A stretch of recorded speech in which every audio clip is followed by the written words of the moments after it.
Doctor APJ Abdul Kalam की जयंती 15 अक्टूबर को विश्व छात्र दिवस के रूप में मनाई जाती है। इस वर्ष 15 अक्टूबर 2022 को डॉक्टर एपीजे अब्दुल कलाम की 91वीं जयंती मनाई जाएगी। 15 अक्टूबर 1931 को तमिलनाडु के रामेश्वरम में जन्मे डॉक्टर एपीजे अब्दुल कलाम भारत के 11वें राष्ट्रपति रहे। एपीजे अब्दुल कलाम एक भारतीय एरोस्पेस वैज्ञानिक थे, जिन्होंने 2002 से 2007 तक भारत के 11वें राष्ट्रपति के रूप में कार्य किया। उन्होंने भौतिकी और एरोस्पेस इंजीनियरिंग का अध्ययन किया था। एपीजे अब्दुल कलाम को पीपल्स प्रेसिडेंट के रूप में भी जाना जाता है। डॉक्टर एपीजे अब्दुल कलाम के जीवन की कहानी काफी संघर्षों भारी है। उन्होंने अखबार बेचकर अपनी पढ़ाई पूरी की और अपने घर का पालन पोषण भी किया। आइए जानते डॉक्टर एपीजे अब्दुल कलाम की शिक्षा, उपलब्धि, आविष्कार, कोट्स और अन्य महत्वपूर्ण विवरणों के बारे में। डॉक्टर एपीजे अब्दुल कलाम की जीवनी महान हर दिन पैदा नहीं होते हैं। वे एक सदी में एक बार पैदा होते हैं और आने वाले सहस्राब्दियों के लिए याद किए जाते हैं।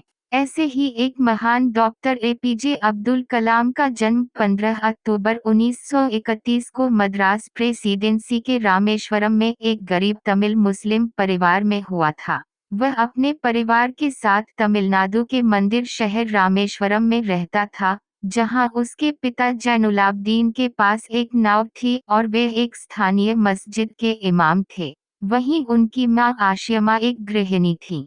कलाम के परिवार में 4 भाई और एक बहन थी, जिसमें से वे सबसे छोटे थे।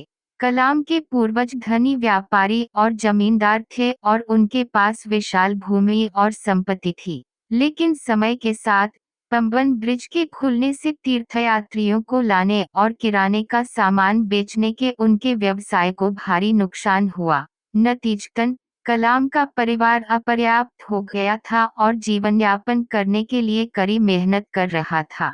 कम उम्र में कलाम को अपनी पारिवारिक आय के पूरक के लिए समाचार पत्र बेचना पड़ा।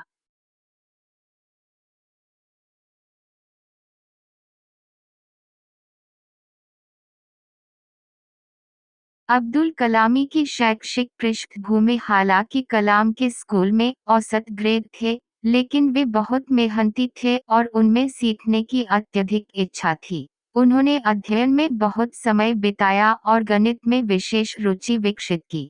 कलाम ने अपनी प्रारंभिक शिक्षा पूरी करने के बाद श्वार्ट्ज हायर सेकेंडरी स्कूल छोड़ दिया और सेंट जोसेफ कॉलेज, तिरुचिरापल्ली चले गए। सेंट जोसेफ कॉलेज से उन्होंने 1954 में भौतिकी में स्नातक की उपाधि प्राप्त की। वे 1955 में मद्रास इंस्टीट्यूट ऑफ टेक्नोलॉजी में एरोस्पेस इंजीनियरिंग का अध्ययन करने के लिए मद्रास चले गए।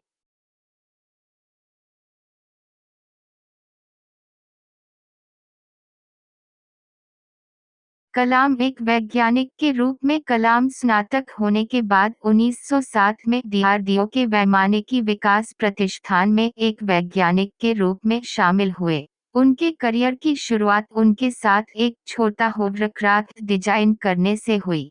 हालांकि वह ड्रो में नौकरी के अपने विकल्प से आश्वस्त नहीं था। कलाम को 1969 में इसरो में स्थानांतरित कर दिया गया था, जहां वे भारत के पहले उपग्रह वाहन प्रक्षेपण के परियोजना निदेशक थे। उपग्रह वाहन ने जुलाई 1980 में रोहिणी उपग्रह को सफलतापूर्वक पृथ्वी की कक्षा में स्थापित किया। कलाम को 1970-90 के दशक के बीच सरकार की एलवी और एसएलवी परियोजनाएं प्राप्त हुईं। उन्होंने प्रोजेक्ट डेविल और प्रोजेक्ट वैलिएंट जैसी 2 परियोजनाओं का निर्देशन किया, जिसका उद्देश्य सफल एसएलवी कार्यक्रम की तकनीक से बैलिस्टिक मिसाइलों को विकसित करना था। कलाम ने किसी तरह इंदिरा गांधी को आश्वस्त किया और इन एरोस्पेस परियोजनाओं के लिए गुप्त धन की मांग की। उनके शोध और अपार ज्ञान ने उन्हें और देश को 1980 के दशक में महान ख्याति दिलाई। इसके बाद कलाम 1992 में रक्षा मंत्री के वैज्ञानिक सलाहकार बने और सरकार के प्रमुख वैज्ञानिक सलाहकार के पद पर पदोन्नत होने से पहले 5 साल तक उसी पद पर रहे। देश के 1998 के परमाणु हथियारों के परीक्षण में उनकी अपार भूमिका ने भारत को एक परमाणु शक्ति के रूप में मजबूत किया। कमल अब एक राष्ट्रीय नायक बन गए थे, जिन्हें आने वाले युगों तक याद किया जाएगा। हालांकि उनके द्वारा किए गए परीक्षणों ने अंतर्राष्ट्रीय समुदाय में भारी हंगामा किया। कमल ने टेक्नोलॉजी विजन 2020 नामक एक राष्ट्रव्यापी योजना को सामने रखा, जो उनके अनुसार 20 वर्षों में भारत के कद को विकासशील से विकसित राष्ट्र में बदलने का एक शानदार तरीका था। योजना ने उन्नत प्रौद्योगिकी को अपनाकर, स्वास्थ्य सुविधाओं का विस्तार करके और जनता की शिक्षा पर जोर देकर राष्ट्र की प्रगति की कल्पना की।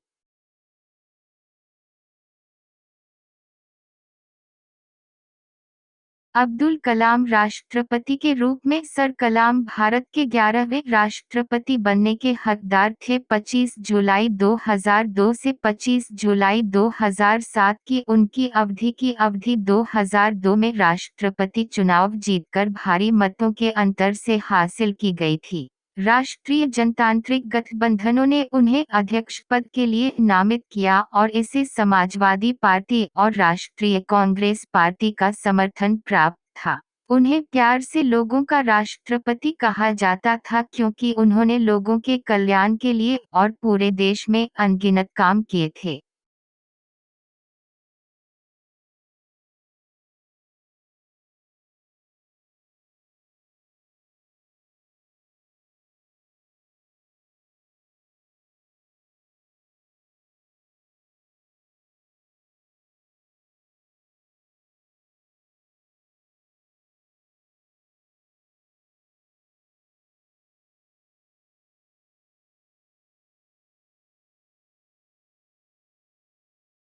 वह निर्णय लेने और उन्हें लागू करने के लिए पर्याप्त साहसी था, चाहे वे कठिन या संवेदनशील या अत्यधिक विवादास्पद हो। लाभ का पद शायद वे कठिन अधिनियम है जिस पर उसे हस्ताक्षर करना था। 1701 में निपटान के अंग्रेजी अधिनियम के अनुसार लाभ का पद यह स्पष्ट करता है कि शाही परिवार के तहत एक पेशेवर स्थापित करने वाला कोई भी व्यक्ति जिसके पास किसी प्रकार का प्रावधान है या जो राजकुमार से पेंशन ले रहा है, के पास नहीं है हाउस ऑफ कॉमन्स के लिए काम करने का अधिकार।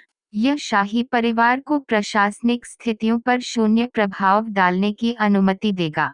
वह 2005 में बिहार में राष्ट्रपति शासन लगाने के लिए सबसे चर्चित राष्ट्रपति शासन में से एक बन गए थे। कलाम ने एक बार और पद संभालने की इच्छा व्यक्त की लेकिन बाद में अपना विचार बदल दिया। कार्यालय से विदाई लेने के बाद वे शिफ्ट हो गए और शिलोंग में भारतीय प्रबंधन संस्थान में एक अतिथि प्रोफेसर के रूप में अपना करियर शुरू किया। उन्होंने अन्ना विश्वविद्यालय, तमिलनाडु में एरोस्पेस इंजीनियरिंग के प्रोफेसर के रूप में कार्य किया। उन्होंने अपनी उपस्थिति और ज्ञान से Indian institute of Indore, Indian institute of Bangalore जैसे शैक्षणिक संस्थानों को भी रोशन किया। सर कलाम ने भारतीय अंतरिक्ष विज्ञान और प्रौद्योगिकी संस्थान, तिरुवनंतपुरम के चांसलर के रूप में कार्य किया। 2012 में उन्होंने व्हाट कैन आई गिव नामक एक कार्यक्रम शुरू किया, देश से भ्रष्टाचार को मिटाने के विषय पर ध्यान केंद्रित करना।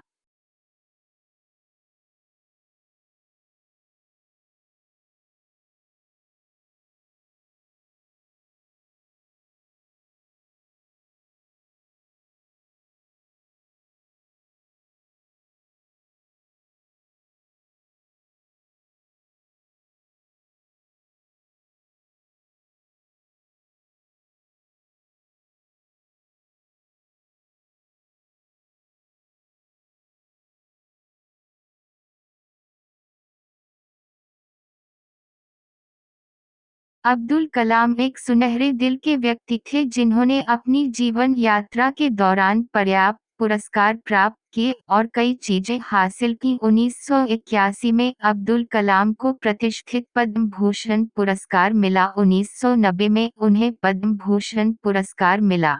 राष्ट्र के प्रति अपने जबरदस्त प्रयास के कारण प्रसिद्ध व्यक्तित्व को 1997 में भारत रत्न मिला। उसी वर्ष उन्हें राष्ट्रीय एकता के लिए इंदिरा गांधी पुरस्कार से सम्मानित किया गया। भारत सरकार ने कलाम को 1998 में वीर सावरकर पुरस्कार से सम्मानित किया।